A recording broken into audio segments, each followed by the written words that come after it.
Audit में पास होने का ब्रह्मास्त्र मैं तुम्हें दे रहा हूँ। Chapter number 2, audit planning, audit strategy and audit program. 10 से 12 नंबर की वेटेज है। एंड माय डियर स्टूडेंट्स, बहुत ज़्यादा इजी चैप्टर है। हाँ, डिफिकल्ट उन बच्चों को बिल्कुल लगेगा जो लिंकिंग करके नहीं पढ़ रहे। मैं हमेशा बोलता हूँ कि चैप्टर नंबर 1 11 के बाद में 2 करना, क्योंकि 11 का बहुत सारा कंटेंट 2 में आ जाता है ना। तो भाई लिंकिंग करके तो पढ़ना पड़ेगा, बट मान के चलो बहुत इजी चैप्टर है। कम समय में बहुत डिटेल रिवीजन अपन इस वीडियो में करेंगे। तो मेक श्योर कुर्सी की पेटी बांध लो और रेडी हो जाओ chapter number 2, audit planning, audit strategy and audit program मेरे साथ में करने के लिए। 10 मिनट अपन पूरा कॉन्सेप्ट बिल्ड करने की कोशिश करेंगे, फिर अपन नोट्स पे जाएंगे। देखो, ऐसा नहीं है कि क्विक रिवीजन वीडियो है तो भाई क्विकली क्विकली बस टॉपिक है, बोलते जाओ बोलते जाओ बोलते जाओ। नहीं यार, वो तुम्हें याद नहीं रहेगा।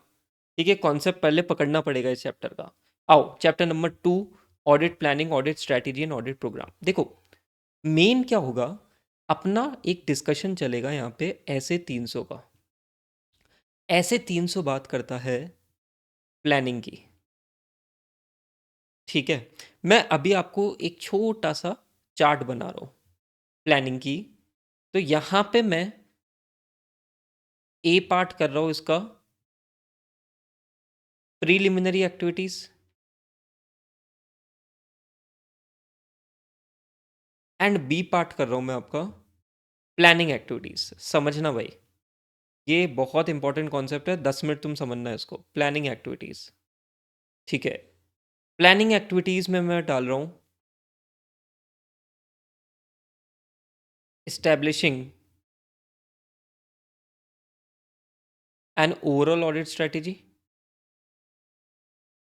Overall audit strategy. और दूसरा मैं डाल रहा हूं development of overall audit plan. देखो, इनके बीच में लिंकिंग नहीं करी ना तो एमसीक्यू में मात खा जाओगे। ओवरऑल ऑडिट प्लान, ये आपका फर्स्ट पार्ट है। और फर्स्ट पार्ट के बाद में पढ़ने से ही सेकंड पार्ट के बारे में पता पड़ेगा। ठीक है, अच्छा। ऐसे 300 प्लानिंग, ये कुछ बाइफिकेशन मैंने आपके साथ में करी। प्रिलिमिनरी एक्टिविटीज़ में भी कुछ 3 टॉपिक अपन पढ़ेंगे। एक टॉपिक अपन पढ़ेंगे acceptance and continuance, acceptance and continuance of client relationship.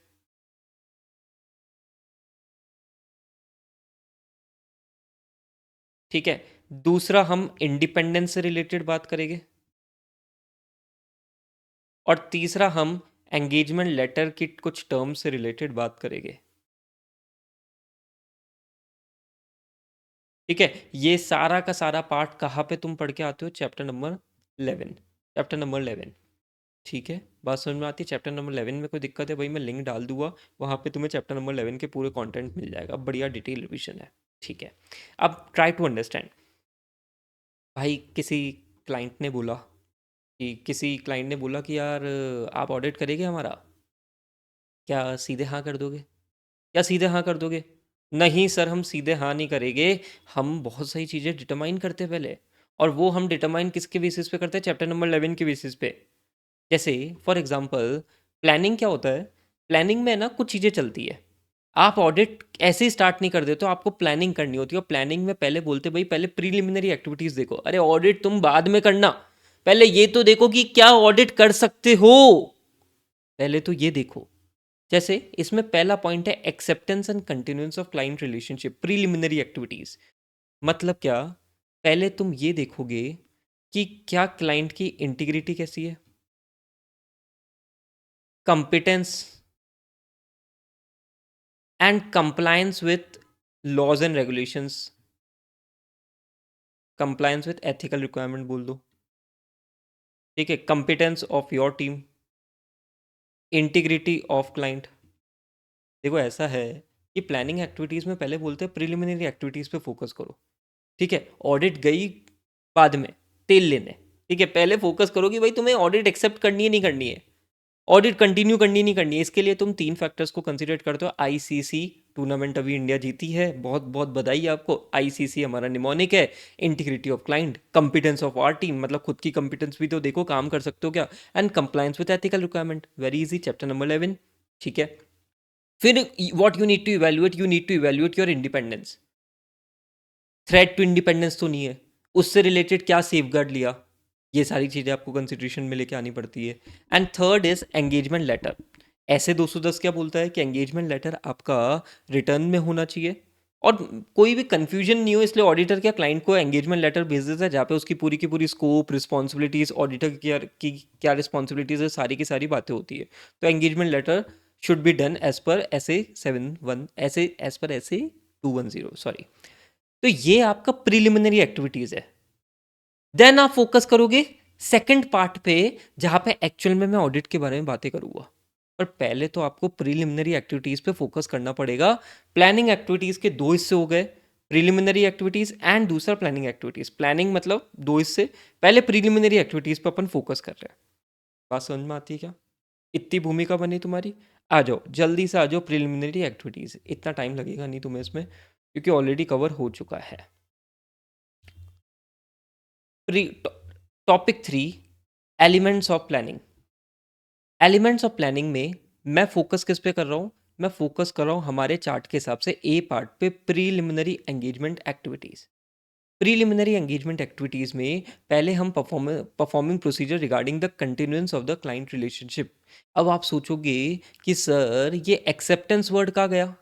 तो एक्चुअल में बात क्या है, थोड़ी सी टेक्निकल बात बता रहा हूँ, वैसे तुम्हारे एग्जाम पॉइंट ऑफ व्यू इतना इंपॉर्टेंट भी नहीं है।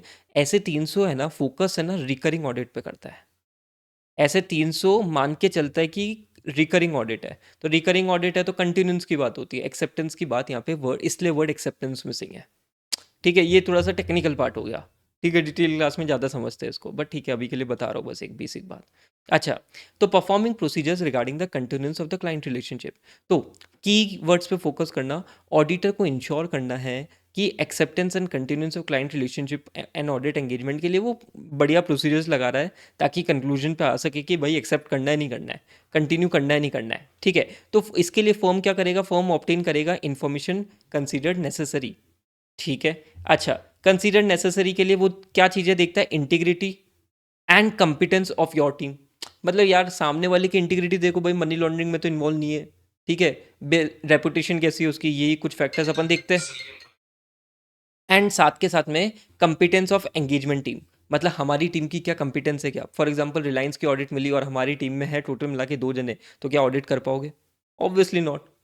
ठीक है सर। अच्छा, इसके साथ में एक छोटी सी बात यहाँ पे नोट करना, besides in case of initial engagement.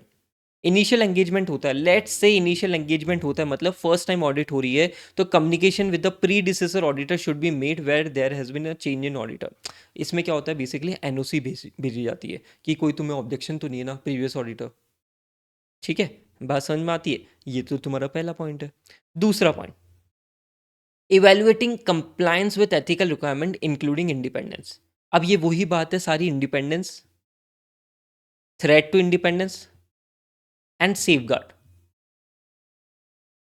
ठीक है, साथ के साथ में प्रोफेशनल स्केप्टिसिज्म का ध्यान रखना, ये तुम्हारे कीवर्ड्स है, दैट्स इट, ये तुम्हारे कीवर्ड्स है। ठीक है, so what auditor need to evaluate, auditor को पहले तो अपनी इंडिपेंडेंसी को डिफाइन कर दो। फिर बोलो कि भाई partner shall remain alert to all circumstances.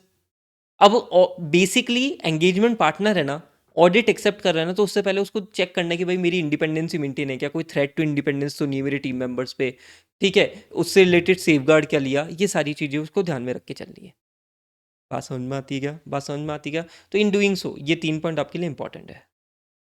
In doing so the engagement partner shall obtain relevant information from the firm to identify and evaluate circumstances, relationships that cause threat to independence, evaluate information on identified breaches। Firm की जो भी SQC 1 के हिसाब से policies and procedures बना रखे थे, क्या उनमें कोई ब्रीच हुआ है जिसके कारण थ्रेट टू इंडिपेंडेंस हुआ है। और finally take safeguard against the threat, या तो थ्रेट को पूरा एलिमिनेट करो या रिड्यूस करो to an acceptable low level. अगर नहीं कर सकते तो भाई ऑडिट एक्सेप्ट मत करो, एंड सारी चीज़ें डॉक्यूमेंटेशन करके चलना।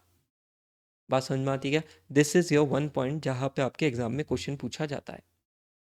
ठीक है, कि एंगेजमेंट पार्टनर कैसे इवेलुएट करेगा independency. while accepting the audit. ठीक है, done. And third is establishing an understanding of terms of engagement. Very simple. Terms of engagement as per SA 210 engagement letter बनाओ, ऑडिटर क्लाइंट को भेजता है ताकि misunderstanding ना हो. ठीक है, ये आपको बेटर अंडरस्टैंडिंग कब मिलेगी? जब आपने चैप्टर नंबर 11 बढ़िया तरीके से पढ़ रखा है.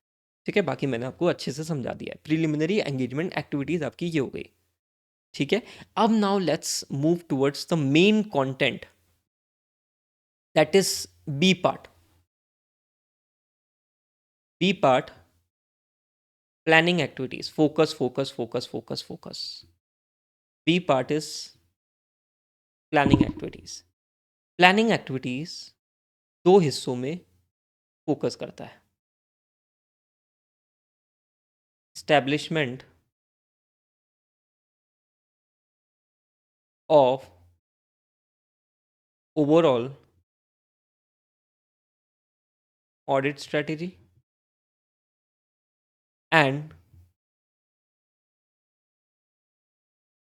development of overall audit plan. Connect करना भाई बहुत इंपॉर्टेंट कॉन्सेप्ट है.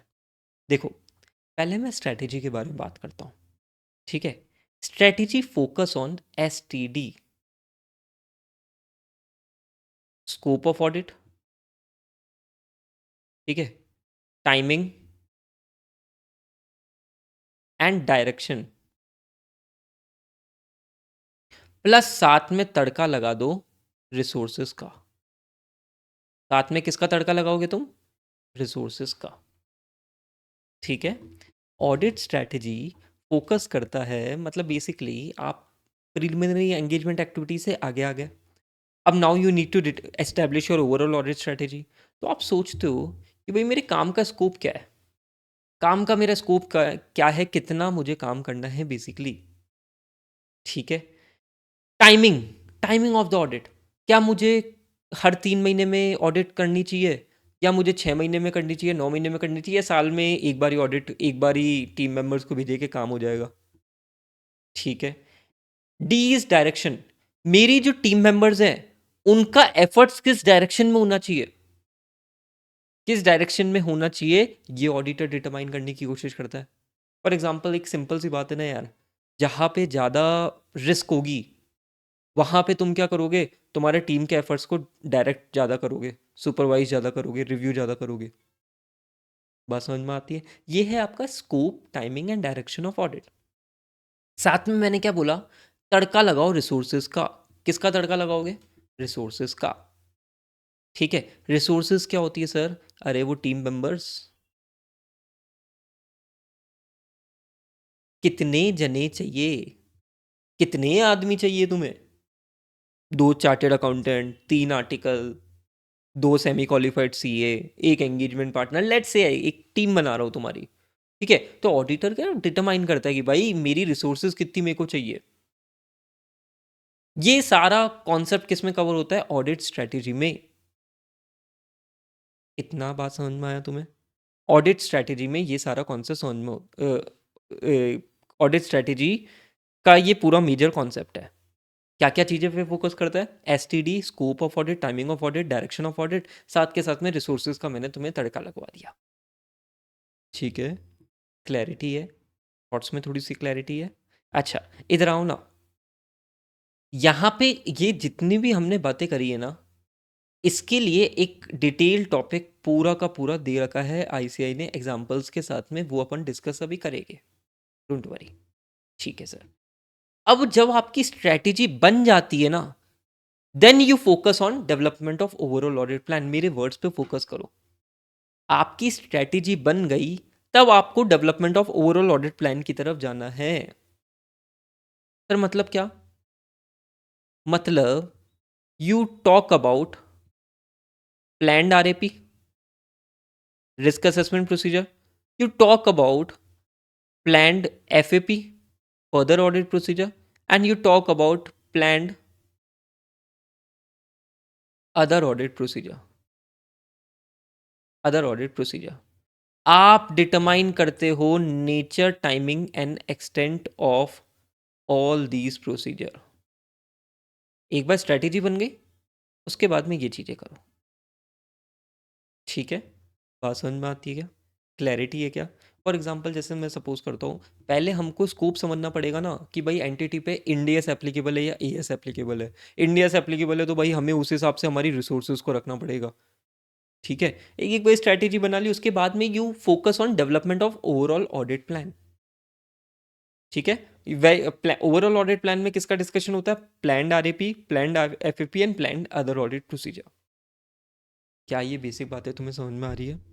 क्या ये बेसिक बातें तुम्हें समझ में आ रही है? आपको कनेक्ट करना पड़ेगा, डॉट्स कनेक्ट करना पड़ेगा। अभी मैं तुम्हें एक छोटी सी चीज़ बोलता हूँ, हमेशा माइंड में ध्यान रखना, एक बार स्ट्रैटेजी बन जाती है उसके बाद में you focus on the development of overall audit plan. ठीक है? एक बार स्ट्रैटेजी अपन को स्टैब्लिश करनी पड़ती है, फिर अपन प्लान की तरफ चलेंगे। ठीक है? क्लैरिटी है क्या? भाई साहब इसको नोट कर लो, ये तुम्हारे लिए मास्टर चार्ट है। मतलब पूरा का पूरा ऐसे 300 का यही मेन एक दिल है, एक हार्ट है। ठीक है? तो इसको नोट करो यार एक बार, बढ़िया तरीके से एक बार नोट करो। इसके बाद में हम पूरा डिस्कशन हमारा किस पे लेके जाएंगे? Establishment and overall audit strategy, मतलब स्ट्रैटेजी पे पूरा का पूरा अपना डिस्कशन चलेगा। एक बार इसको जल्दी से नोट कर लो। ठीक है? नोट कर लिया होगा आप लोगों ने। ठीक है, तो एक बार वापस देख लो, प्लानिंग एक्टिविटीज़ है, प्लानिंग एक्टिविटीज़ की दो बाइफिकेशन हमने करी। ठीक है, कौन कौन सी? अच्छा, मेन प्लानिंग एक्टिविटीज से बाइफिकेशन लेके चलो ना। तो मेन प्लानिंग एक्टिविटी से बाइफिकेशन कैसे थी हमारी? कि मेन प्लानिंग, प्लानिंग की दो स्टेजेस या दो बाइफिकेशन, ए और B, preliminary activities, planning activities. Preliminary activities that was covered of in chapter number 11। Planning activities जिसकी दो बाइफिकेशन हमने करी थी, जिसका हमने अभी डिस्कशन करा। अब इधर आ जाओ, अब आ जाओ रे, आ जाओ। चलो देखो, बहुत ईजी है। सो पहले अब मैं बिल्कुल स्पेसिफिकली टाइम लेके establishing the overall audit strategy पे फोकस करूंगा। ये किसके बारे में बातें करेगा? एस, टी, डी और रिसोर्सेज का तड़का। ठीक है सर, इसी के बेसिस पे बाद में जो ओवरऑल ऑडिट प्लान है वो इसी के बेसिस पे बनेगा। ठीक है, पॉइंट इज क्लियर? आ जाओ रीड करते हैं, बहुत इंपॉर्टेंट है। The auditor shall establish an overall audit strategy that sets the scope, timing, and direction of audit and guides the development of audit plan. क्या मतलब है? एक बार ऑडिट स्ट्रैटेजी स्टैब्लिश हो गई, उसके बाद में आप ऑडिट प्लान को डेवलप करते हो। ठीक है, द प्रोसेस ऑफ स्टैब्लिशिंग, ये क्वेश्चन आता है, ये आया था लास्ट जैन अटेम्प्ट में आया था मेरे हिसाब से, ये क्वेश्चन जैन या सितंबर अटेम्प्ट में आया था ये question. The process of establishing overall audit strategy assist the auditor to determine such matters as to the completion of auditor RAP. ठीक है, सच मैटर्स एज क्या? इसको आप बेनिफिट्स ऑफ ऑडिट स्ट्रैटेजी भी कह सकते हो। देखो, आपको स्कोप, टाइमिंग, डायरेक्शन आपका सेट होगा तो आपको रिसोर्सेज के बारे में पता पड़ेगा। हाँ भाई, कितनी रिसोर्सेज अपन को चाहिए काम करने के लिए, टाइमली बेसिस पे काम भी करना है। ठीक है, क्वालिटी के साथ में काम भी करना है, तो रिसोर्सेज कितनी चाहिए इसके बारे में आपको पता पड़ेगा। तो ये टॉपिक उसी के बारे में बात कर रहा है कि भाई ऑडिट स्ट्रैटेजी तुमने स्टैब्लिश कर दी तो उसके क्या बेनिफिट्स होते हैं। तो देखो बड़े इजी है। पहला, resources to deploy for specific audit areas. For specific audit areas में कौन कौन से रिसोर्सेज, मतलब किसको काम पे लगाना है। जैसे फॉर एग्जांपल सपोज करो, लेट्स से कि रिलेटेड पार्टी, रिलेटेड पार्टी एक सिग्निफिकेंट रिस्क एरिया होता है। Related party significant risk area है तो भाई लेस एक्सपीरियंस वाला चलेगा या हाई एक्सपीरियंस वाला चलेगा? ऑब्वियसली सर हाई एक्सपीरियंस वाला चलेगा सर, ये आर्टिकल तो ना करेंगे सर ये छोटे नन्हे मुन्ने आर्टिकल। ठीक है, resources to deploy for specific audit areas, amount of resources to allocate to specific audit areas, कितने? जैसे फॉर एग्जांपल पर्टिकुलर सेल्स का एरिया है, परचेज का एरिया है, इनके लिए कितने जनों को मुझे डिप्लॉय करना पड़ेगा ताकि काम बढ़िया तरीके से हो जाए। ठीक है सर। अच्छा, when these resources are to be apply, are to be deployed, क्या क्वार्टरली बेसिस पे, हाफ ईयरली बेसिस पे ऑडिट करनी है या सीधे ईयर एंडिंग में काम करना है या रोज ही उनको भेजना है ऑडिट के लिए? ठीक है, how such resources are manage, directed and supervise, इसका मतलब क्या है कि फॉर एग्जाम्पल जैसे जूनियर लेवल का पर्सन है, उसको कौन गाइड करेगा, फिर उसको कौन गाइड करेगा। जैसे फॉर एग्जाम्पल होता क्या है, मैं आपको प्रैक्टिकल बात करूँ तो तुम इंटर क्लियर करके जाओगे और इंटर करने के बाद में क्या कहलाए जाओगे तुम? फर्स्ट ईयर आर्टिकल, जिसको कुछ नहीं आता। ठीक है, अब फर्स्ट ईयर आर्टिकल का रिव्यू कौन लेता है? एक बार तो सीनियर मैनेजर ले लेगा, सॉरी एक बार तो सीनियर आर्टिकल ले लेगा, हाँ ठीक है। अच्छा, फिर हो सकता है कि या तो सीधे आपका मैनेजर रिव्यू ले रहा हो। तो बात क्या है कि ये जो पर्टिकुलर रिसोर्सेज हैं उनको मैनेज कौन करेगा, डायरेक्ट कौन करेगा, सुपरवाइज कौन करेगा। अच्छा एक चीज़ बताओ, मैनेजर का रिव्यू कौन लेता है? असिस्टेंट मैनेजर का रिव्यू लेता है सीनियर मैनेजर, सीनियर मैनेजर का रिव्यू लेता है पार्टनर।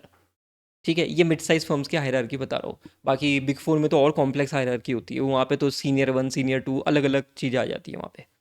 ठीक है, बात समझ में आती है? तो भाई ऑडिट स्ट्रैटेजी स्टैब्लिश कर दी, उसके बेनिफिट्स क्या है, कौन से स्पेसिफिक एरियाज में कितनी रिसोर्सेज लगानी है, किसको देना है, ठीक है, फिर कब कब रिसोर्सेज को डिप्लॉय करना है, कौन उनको डायरेक्ट करेगा, सुपरवाइज करेगा, रिव्यू करेगा, ये सारी बातें आपको हेल्प होती है।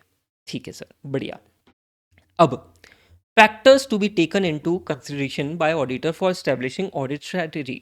यार ऑडिटर ने ऑडिट स्ट्रैटेजी एस्टेब्लिश करनी है तो कुछ फैक्टर्स को वो कंसिडर करता है, और यही है आपका मोस्ट इंपॉर्टेंट टॉपिक। देखो लिखा हुआ भी है, वेरी इंपॉर्टेंट टॉपिक। 4 नंबर का क्वेश्चन ऑलमोस्ट हर अटेम्प्ट में यहाँ से पूछा जाता है, ऑलमोस्ट हर अटेम्प्ट में। ठीक है सर, टॉपिक क्या है? अरे वो STD और रिसोर्सेज के तड़के की बातें करी थी ना, बस इसी का डिटेल्ड वर्जन यहाँ पे दे रखा है।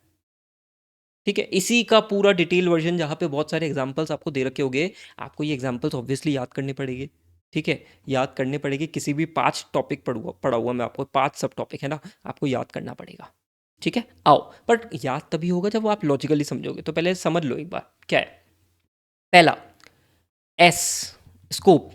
Identify the characteristic of the engagement that defines is scope. यार आपको ऑडिट का स्कोप पता करना है ना, तो आपको क्या करना पड़ेगा, आपको जो एंगेजमेंट है उसकी कैरेक्टरिस्टिक समझना है। सर मतलब, अरे यार सिंपल है ना यार। देख, एंटिटी पे पहले ये समझ कि एप्लीकेबल FRF कौन सा है। ES एप्लीकेबल है, इंडियस एप्लीकेबल है।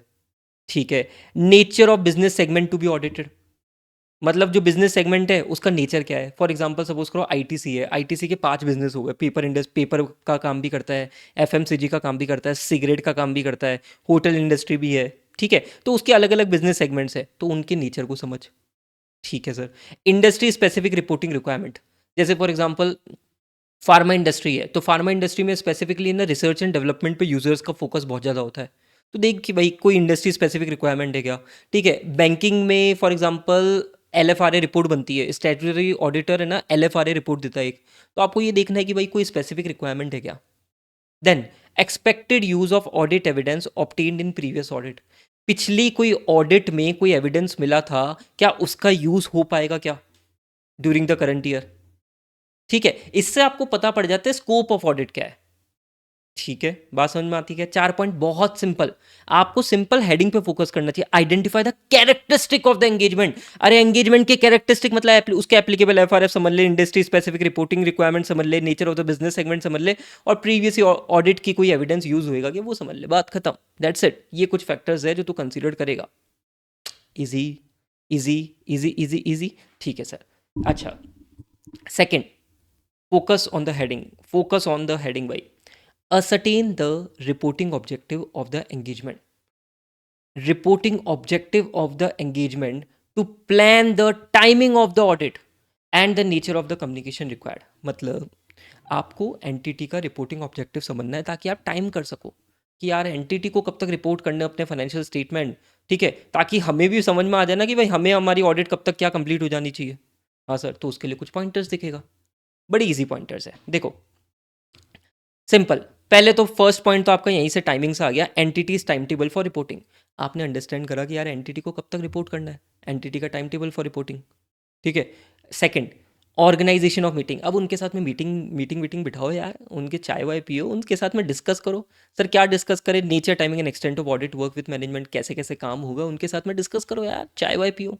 अच्छा, ऑर्गेनाइज मीटिंग करो। ठीक है, अब ऑर्गेनाइज मीटिंग में क्या करोगे तुम, डिस्कशन करोगे, discussion with management, discussion with management.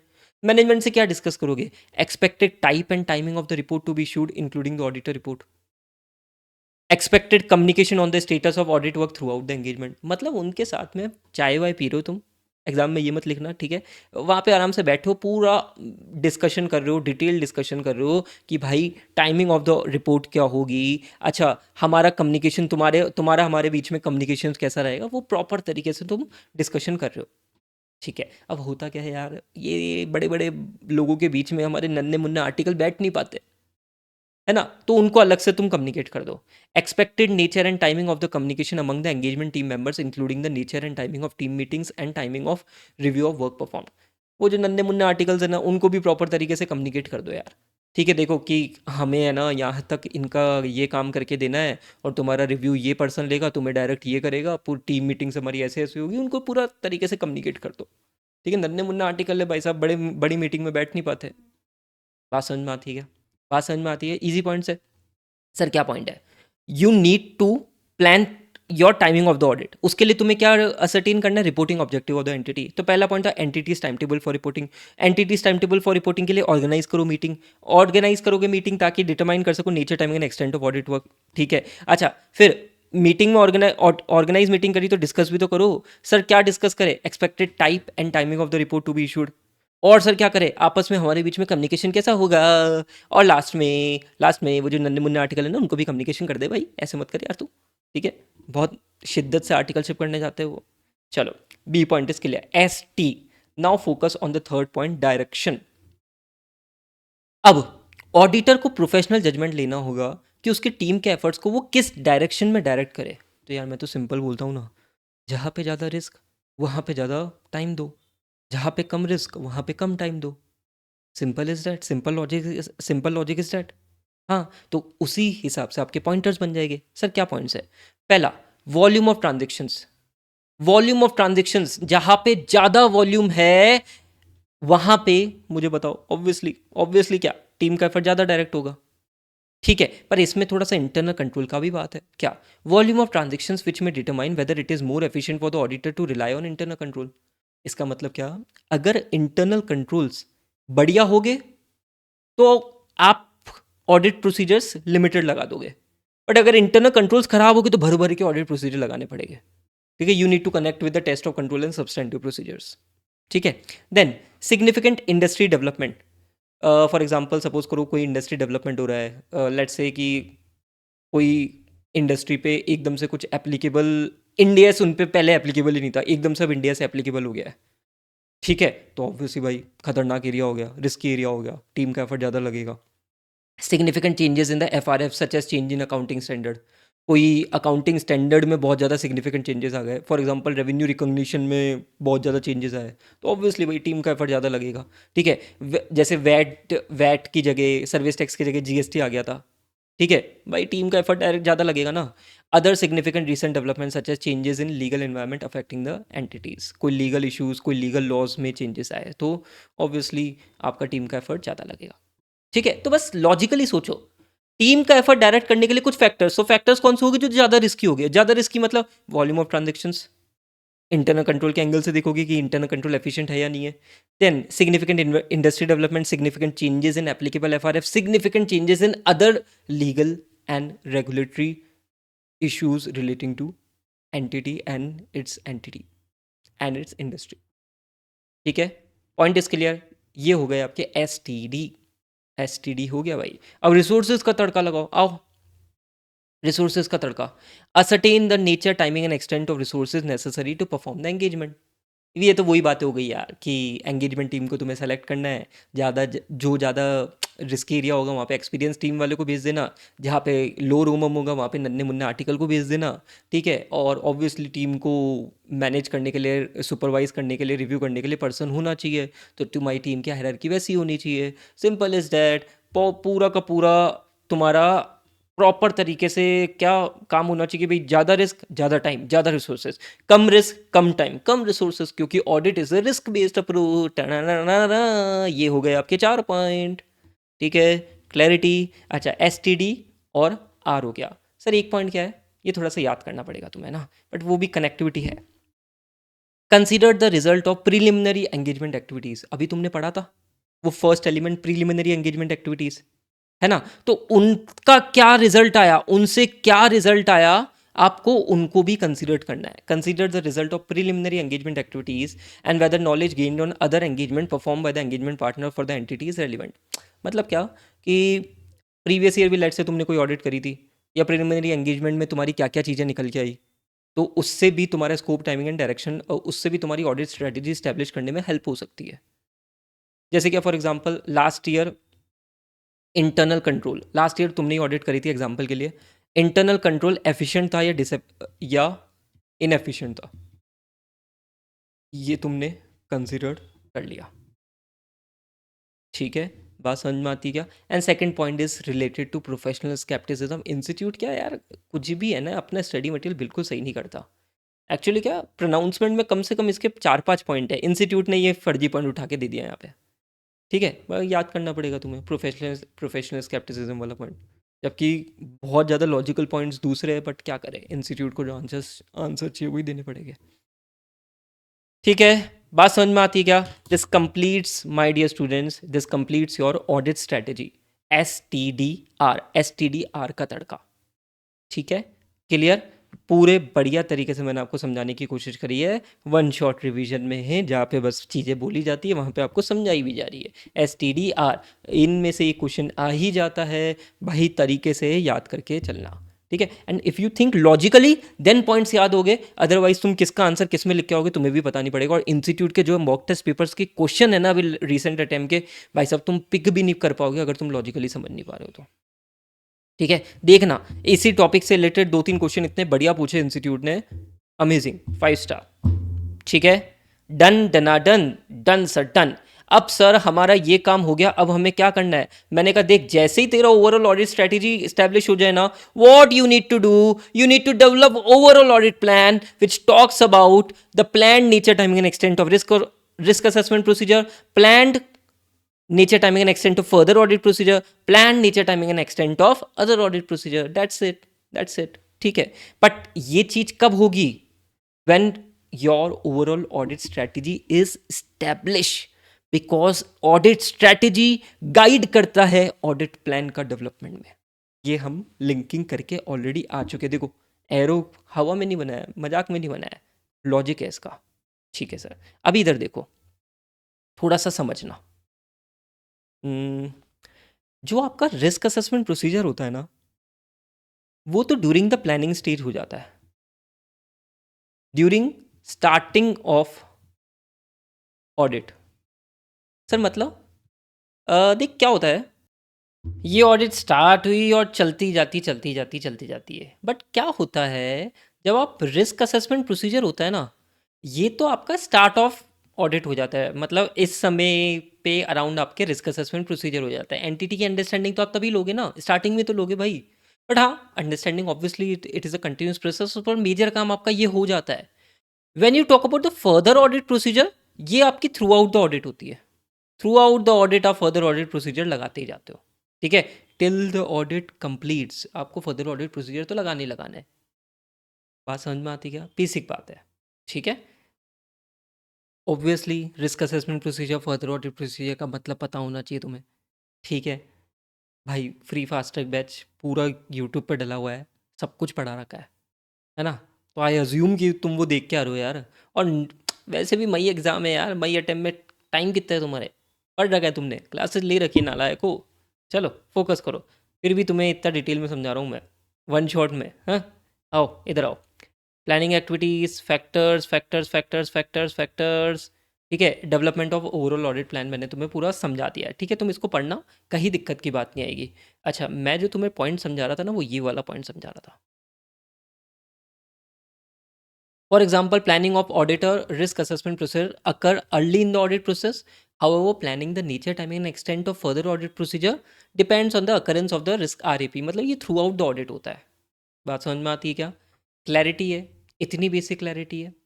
Done done डना डन। अब ये आपका लास्ट जैन 2025 में क्वेश्चन आया था, audit strategy and audit planning का, इनके बीच में क्या रिलेशनशिप है? तो बहुत बेसिक है।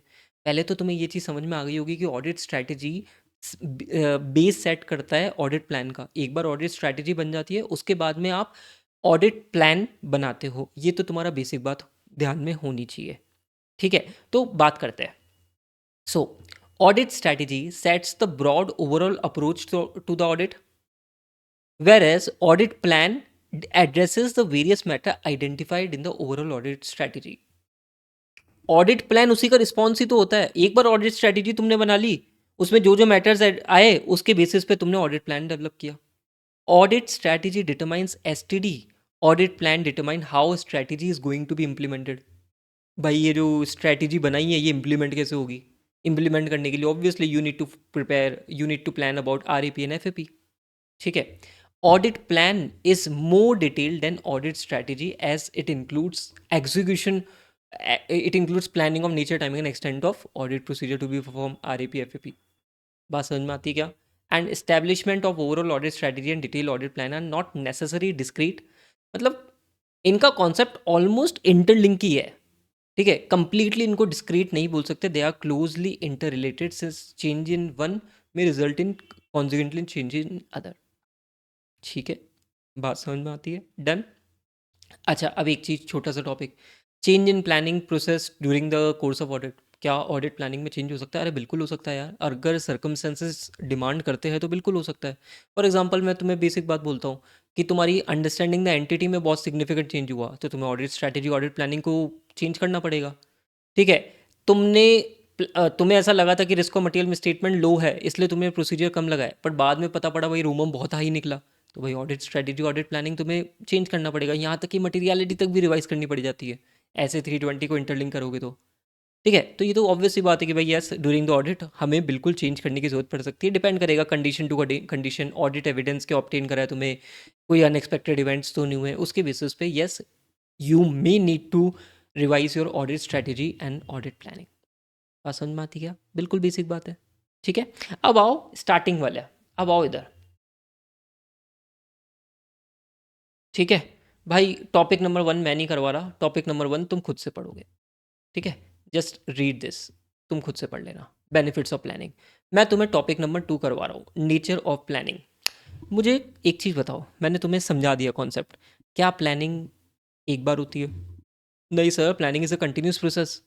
मुझे एक चीज़ बताओ ना यार, आईपीसीसी का, जब तुम आईपीसीसी में आए आए थे, तुम्हारी क्लासेस हो गई होगी, तो उसके बाद में तुमने प्लान करा होगा कि भाई ये करेंगे, फिर 10 दिन बाद में प्लान को और रिवाइज करा होगा, फिर कंटिन्यूस प्लान को रिवाइज करा होगा, जब तक तुम्हारा एग्जाम नहीं होता ना, तुम्हारा प्लानिंग खत्म नहीं होती है। इसी तरीके से ऑडिट में भी प्लानिंग, जैसे ही आपकी ऑडिट स्टार्ट होती है ना, टिल इट गेट कंप्लीटेड, तुम्हारा प्लानिंग का प्रोसेस चलता ही रहता है। It is a continuous process, one time process नहीं है। ठीक है, वन टाइम प्रोसेस बिल्कुल भी नहीं है। ठीक है, बात समझ में आती क्या? So it is not a separate or distinct phase, it is viewed as a continual and repetitive process. इसकी एक लाइन याद करके जाना, it is a continuous process that begins with the completion of the previous audit. तुम्हारी previous audit complete हुई नहीं कि planning तुम्हारी चालू हो गई नेक्स्ट ऑडिट की, और कब तक चलेगी? Till completion. ठीक है, बात समझ में आती क्या? अब एक चीज यहाँ पे भी एग्जाम में क्वेश्चन बना हुआ है, मई 2024, मई 2024 का 4 नंबर का क्वेश्चन ये था।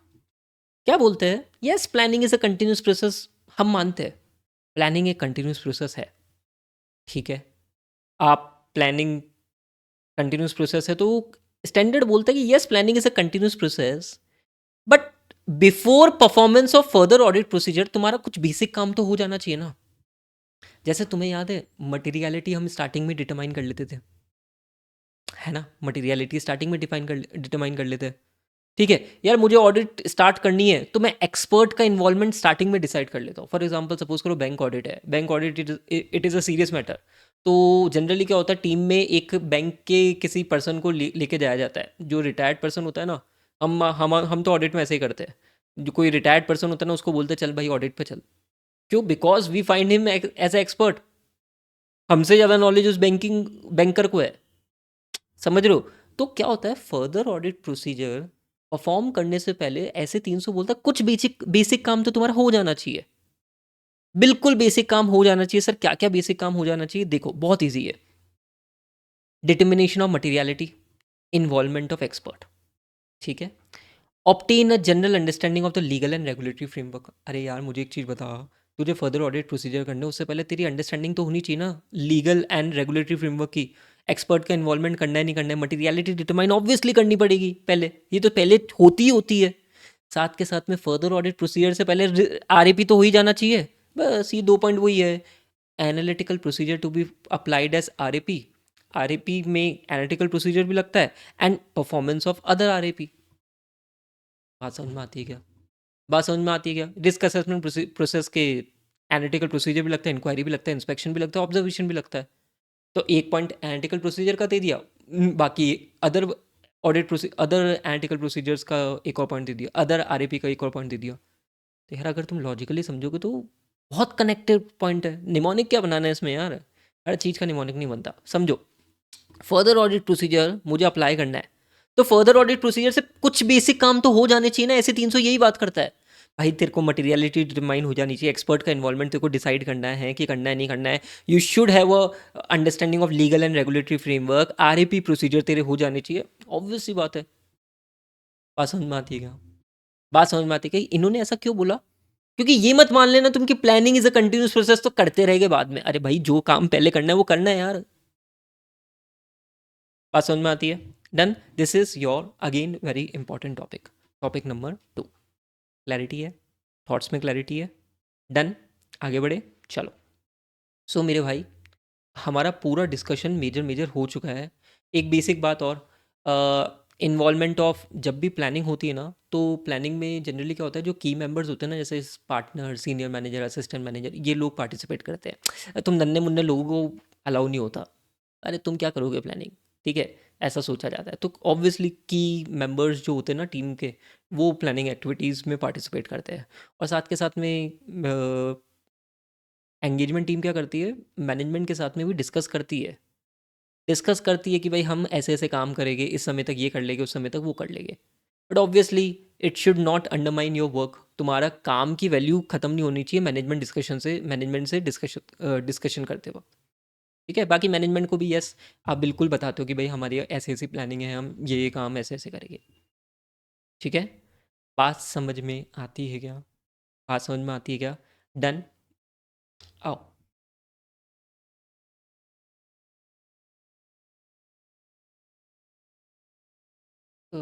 ये मैंने तुम्हें बता दिया है।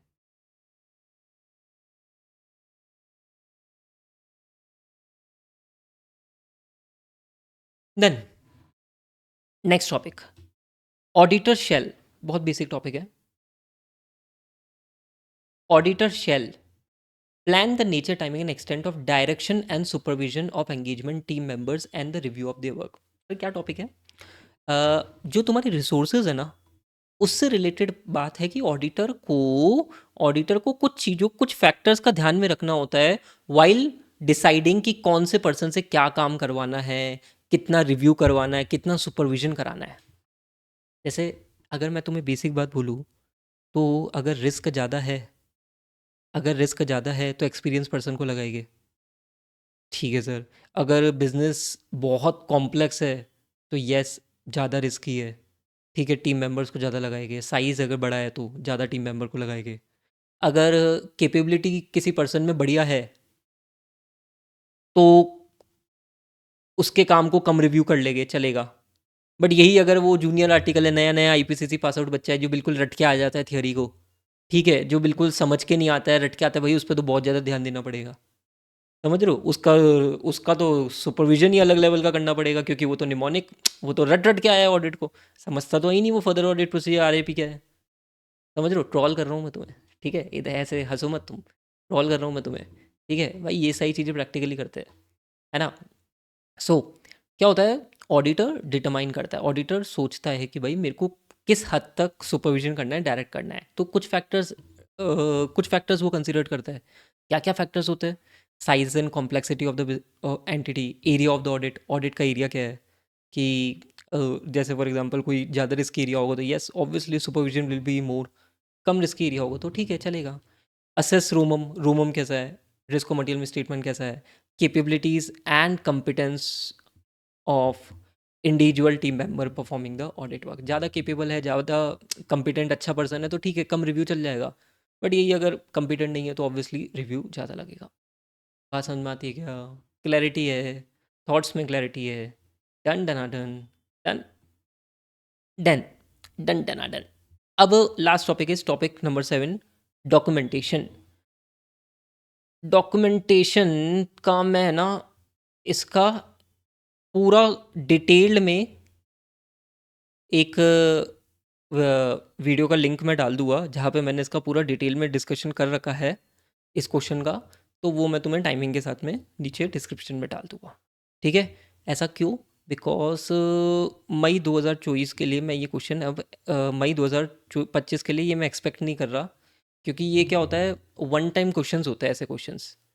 ये मैंने मोस्ट एक्सपेक्टेड क्वेश्चन में प्रिडिक्ट करा था, documentation of audit planning. 4 number का क्वेश्चन आया था लास्ट अटेम्प्ट में, क्रॉस चेक करके देखना। But I am not expecting this in May 2025। ठीक है। तो मैं इसके लिए ना तुम्हें लिंक डाल दूँगा जहाँ पे मैंने इसका डिस्कशन कर रखा है। बात समझ में आती है क्या? डन। मोस्ट एक्सपेक्टेड क्वेश्चन में था ये, आज तक नहीं आया था। एंड भाई हमने मोस्ट एक्सपेक्टेड क्वेश्चन में डाला, एग्जाम में आया बिल्कुल। 4 नंबर का क्वेश्चन आया था। आई am not expecting this question in next 4 to 5 attempts. मतलब मैं तो एक्सपेक्ट ही नहीं कर रहा अब। तो आ जाए, कोई भरोसा नहीं, भगवान थोड़ी ना है। ठीक है। फ्यूचर थोड़ी ना देखा है हमने, क्रिश हमारी शक्तियाँ थोड़ी ना है जादू वाली। ठीक है। But I am not expecting this. फिर भी मैं तुम्हारे लिए डिस्क्रिप्शन में जो वीडियो में ये डिस्कस कर रखा है चैप्टर नंबर 2 के क्वेश्चंस वो डाल दूंगा with timer. Then then now comes the last topic of our discussion of chapter number 2, audit program. देखो ऐसा है कि मेन जो आपका चैप्टर नंबर 2 है ना, वो ऑडिट प्लानिंग ऑडिट स्ट्रैटेजी के अराउंड रिवॉल्व करता है। यू नीड टू अंडरस्टैंड कि ऑडिट स्ट्रैटेजी एक बार स्टैब्लिश कर लेते हैं उसके बाद में ऑडिट प्लानिंग पे जाते हैं। ऑडिट स्ट्रैटेजी में STD, scope, timing, direction, resource, उससे रिलेटेड कुछ फैक्टर्स है, कुछ एग्जांपल्स है। Then development of overall plan कब करते हैं? जब एक बार स्ट्रैटेजी स्टैब्लिश करती है। ठीक है। उसमें हम RAP, FAP, other audit procedure की plan, nature, timing, extent of audit procedure के बारे में बात करते हैं। ठीक है। ये एक बेस है, दिस इज योर बेस। उसके अराउंड अराउंड ही ऐसे 300 घूमता रहता है। ठीक है। Done. Now comes the last topic of this chapter number 2, audit program. Audit program हमारा लास्ट टॉपिक है इस चैप्टर का। बहुत ईजी टॉपिक है, बहुत ही सरल टॉपिक है। मतलब मुश्किल से 15 से 20 मिनट में अपना ये टॉपिक कंप्लीट हो जाएगा। अब सुनो, ऑडिट प्रोग्राम। तो ये ऑडिट प्रोग्राम की कहानी क्या है एग्जैक्टली समझना। Audit program, audit program basically क्या होता है? ये डिटेल सेट ऑफ प्रोसीजर्स होते हैं, डिटेल सेट ऑफ प्रोसीजर्स होते हैं जो ऑडिटर को कैरी करने हैं। ठीक है सर, ये पहले से बना लेते हैं क्या? बिल्कुल बना लेते हैं, बिल्कुल बना लेते हैं। और ये प्रोसीजर्स वो लगाते हैं। अब कॉमन सेंस लगाओ ना, ऐसा कोई रूल तो है नहीं कि भाई यही प्रोसीजर लगाना है। ठीक है। हम सर्कमस्टेंसेस के बेसिस पे ये प्रोसीजर चेंज कर सकते हैं, दैट इज अलाउड। ठीक है। बट ये गिवन सेट ऑफ प्रोसीजर होते हैं जो ऑडिटर पहले ही बना के रखता है कि भाई अच्छा डेटर में ये करेगी, क्रेडिटर में ये करेगी, फिक्स एसेट में ये करेगी। ठीक है। बात समझ में आती है? अब एक चीज समझो, क्या इंटरनल कंट्रोल को स्टडी करे बिना ये डिटेल सेट ऑफ प्रोसीजर की चेकलिस्ट बनाई जा सकती है? Obviously not. यार डिपेंड करेगा ना, इंटरनल कंट्रोल स्ट्रांग है या वीक है। मतलब सपोज करो इंटरनल कंट्रोल वीक है और तुमने बिल्कुल बेसिक ऑडिट प्रोसीजर्स लगा दिए, ज़्यादा ऑडिट प्रोसीजर नहीं लगा तो गड़बड़ हो जाएगा। तो आपको इंटरनल कंट्रोल की स्टडी करनी पड़ेगी, उसके बाद में ही आप ऑडिट प्रोग्राम बनाते हो पूरा। कुछ नहीं होता यार, एक चेकलिस्ट है एक तरीके से कि ये प्रोसीजर्स हमें परफॉर्म करना है। But after study of internal control only you can draw audit program. ये बेसिक फंडा है। अब एक चीज़ समझो, क्या रिलायंस का ऑडिट प्रोग्राम और HDFC बैंक का ऑडिट प्रोग्राम सेम होगा? Obviously not. Sir why? Sir nature अलग अलग है, साइज अलग अलग है। तो मैं सेम ऑडिट प्रोग्राम दो एंटिटी के लिए कैसे यूज़ कर सकता हूँ? Not possible, not practically possible, because दोनों का नेचर अलग अलग है ना। समझे? समझे सर? मैं तो बड़ा लेजी हूँ सर, मैंने ना एक बार में ना ऑडिट प्रोग्राम बना दिया, बट क्या सेम वो मैं अगले साल यूज़ कर सकता हूँ क्या? Again answer is not, answer is no. Sir क्यों? सर क्यों? सर ऑडिट प्रोग्राम तो सर अगले साल भी यूज़ कर सकते हैं ना सर, अगले साल भी वही प्रोसीजर लगाने पड़ेंगे। अरे मैंने कहा यार भाई डिपेंड करेगा ना, सर्कमस्टेंसेज अगर बहुत ज़्यादा चेंज हो गए तो तुझे ऑडिट प्रोग्राम में भी चेंज करने पड़ेंगे।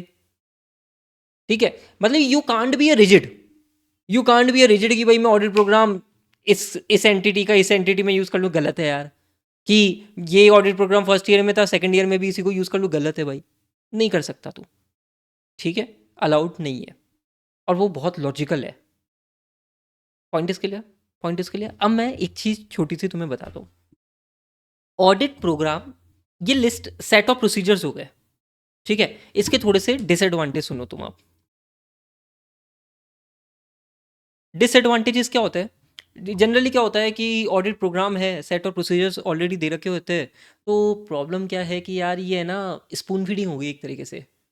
वो आर्टिकल तो है ना, बस ये प्रोसीजर है, ये लगा दो। एक्चुअली वो अपने दिमाग पे जोर ही नहीं डालता। वो डालना भी नहीं चाहता, बोलता है सर ठीक है ना, ये जो लिखा, उसको एक्सक्यूज मिल जाता है कि सर देखो मैंने तो जो लिखा था वो कर लिया, दैट्स इट सर, बात खत्म। गलत है भाई, गलत है। ऑडिट प्रोग्राम की डिसएडवांटेज है कि person get rigid, person rigid हो जाता है यहाँ पे, इन द सेंस कि भाई ऑडिट प्रोग्राम में जो लिखा है मैंने तो वो कर दिया ना। अरे अपना दिमाग लगाना पड़ता है, अपना दिमाग बिल्कुल लगाना पड़ता है, ठीक है। तो ड्रॉबैक्स भी है इसके कि भाई इट बिकम रिजिड, आप दिमाग चलाने का दिमाग ही नहीं चलाता पर्सन, ठीक है, जो लिखा है वो कर लेता है, ठीक है, मोनोटोनस हो जाता है, ठीक है।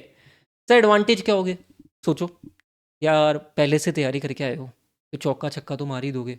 गिवन सेट ऑफ प्रोसीजर्स दे रखे हैं तो बढ़िया तरीके से, बढ़िया तरीके से मतलब एक तैयारी हो रखी है।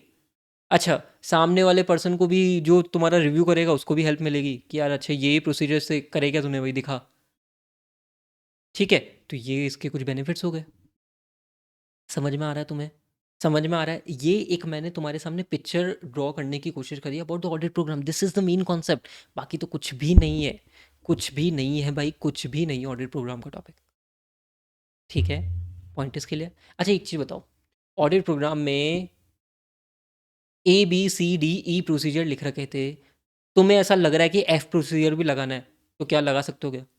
सोचो, सोचो, सोचो, सोचो। सर बिल्कुल लगा सकते हैं।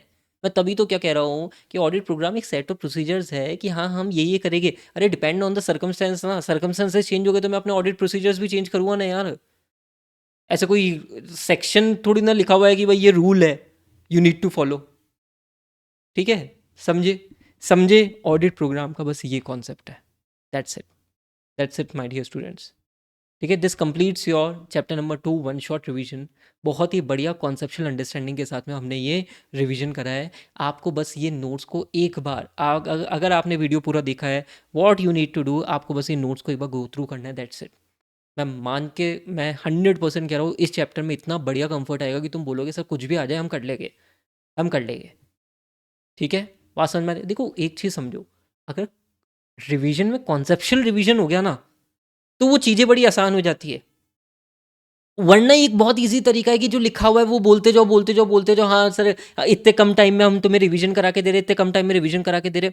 It doesn't add in my believe, मतलब वो तुम्हें चीज को बेटर, कॉन्सेप्ट को करना है ना, ठीक है। उसके बाद में जितनी बार पढ़ोगे उतनी ही तुम्हारी एफिशिएंसी बढ़ेगी, बट कॉन्सेप्ट पकड़ में आना जरूरी है, ठीक है। So this completes a one shot revision. बहुत ही बढ़िया तरीके से हमने चैप्टर नंबर 2 का कॉन्सेप्चुअल रिवीजन करा। ठोको भाई लाइक, ठोको जल्दी से, जल्दी से लाइक ठोको, दोस्तों के साथ में शेयर करो, एंड डू कमेंट और कौन से चैप्टर्स तुम्हें ऐसे वन शॉट रिवीजन चाहिए, ठीक है। Done, thank you.